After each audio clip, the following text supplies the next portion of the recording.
CAG की report के अनुसार बीएसएनएल ने मई 2014 से मार्च 2024 तक रिलायंस जियो को अपने पैसिव इंफ्रास्ट्रक्चर के उपयोग के लिए बिल ही नहीं किया, जिससे सरकार को 1757 करोड़ रुपए का नुकसान हुआ। इसके अलावा बीएसएनएल ने टेलीकॉम इंफ्रास्ट्रक्चर प्रोवाइडर को किए गए भुगतान में लाइसेंस शुल्क की कटौती नहीं की, जिसमें 38 करोड़ रुपए के नुकसान की आशंका बताई गई है। सर, क्या ये मामला है और ये बीएसएनएल की लापरवाही है जिसकी वजह से सरकार को 1700-1800 करोड़ रुपए का चूना लग गया? ये बेहद अनोखा मामला है। और देखिए, सरकार के नाक के नीचे इतनी पारदर्शिता के दावों के बाद ऐसा होता है कि एक सरकारी कंपनी एक निजी कंपनी को अपना पैसिव नेटवर्क दे देती है। जब पैसिव इंफ्रास्ट्रक्चर शेयर करने की बात होती है तो डार्क फाइबर्स हैं, ऑप्टिक फाइबर केबल्स हैं, या और भी जो सिस्टम है जिनका बीएसएनएल ने कि जिनके पास कैपेसिटी ज्यादा है। और जब भारत में टेलीकॉम नेटवर्क का विस्तार हो रहा था और हाल फिलहाल के वर्षों में हुआ है, तो कई जगह प्राइवेट कंपनियों ने सरकारी कंपनियों के नेटवर्क का इस्तेमाल किया है बैकबोन, टेलीकॉम बैकबोन के लिए। इसमें बीएसएनएल भी है, इसमें रेलवे के नेटवर्क भी हैं, इसमें पावर ग्रिड के नेटवर्क भी हैं। इनका इस्तेमाल करके भारत की मोबाइल कंपनियां अपनी सेवाओं को विस्तृत करती हैं। और एक चूंकि नेटवर्क खाली पड़े हुए हैं तो इनकी कैपेसिटी का यूटिलाइजेशन होता है। 1757 करोड़ रुपए का भुगतान लिया जाना था बीएसएनएल की तरफ से जियो से, और बीएसएनएल ने जियो को उसका बिल ही नहीं किया और ये सीधा नुकसान हुआ। यानी रिलायंस जियो ने बीएसएनएल के नेटवर्क का इस्तेमाल किया और उसका पैसा नहीं दिया।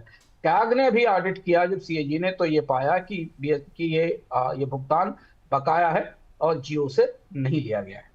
कैग की रिपोर्ट के अनुसार बीएसएनएल ने मई 2014 से मार्च 2024 तक रिलायंस जियो को अपने पैसिव इंफ्रास्ट्रक्चर के उपयोग के लिए बिल ही नहीं किया, जिससे सरकार को 1757 करोड़ रुपए का नुकसान हुआ। इसके अलावा बीएसएनएल ने टेलीकॉम इंफ्रास्ट्रक्चर प्रोवाइडर को किए गए भुगतान में लाइसेंस शुल्क की कटौती नहीं की, जिसमें 38 करोड़ रुपए के नुकसान की आशंका बताई गई है। सर, क्या ये मामला है और ये बीएसएनएल की लापरवाही है जिसकी वजह से सरकार को 1700-1800 करोड़ रुपए का चूना लग गया? ये बेहद अनोखा मामला है। और देखिए, सरकार के नाक के नीचे इतनी पारदर्शिता के दावों के बाद ऐसा होता है कि एक सरकारी कंपनी एक निजी कंपनी को अपना पैसिव नेटवर्क दे देती है। जब पैसिव इंफ्रास्ट्रक्चर शेयर करने की बात होती है तो डार्क फाइबर्स हैं, ऑप्टिक फाइबर केबल्स हैं, या और भी जो सिस्टम है जिनका बीएसएनएल ने कि जिनके पास कैपेसिटी ज्यादा है। और जब भारत में टेलीकॉम नेटवर्क का विस्तार हो रहा था और हाल फिलहाल के वर्षों में हुआ है, तो कई जगह प्राइवेट कंपनियों ने सरकारी कंपनियों के नेटवर्क का इस्तेमाल किया है बैकबोन, टेलीकॉम बैकबोन के लिए। इसमें बीएसएनएल भी है, इसमें रेलवे के नेटवर्क भी हैं, इसमें पावर ग्रिड के नेटवर्क भी हैं। इनका इस्तेमाल करके भारत की मोबाइल कंपनियां अपनी सेवाओं को विस्तृत करती हैं। और एक चूंकि नेटवर्क खाली पड़े हुए हैं तो इनकी कैपेसिटी का यूटिलाइजेशन होता है।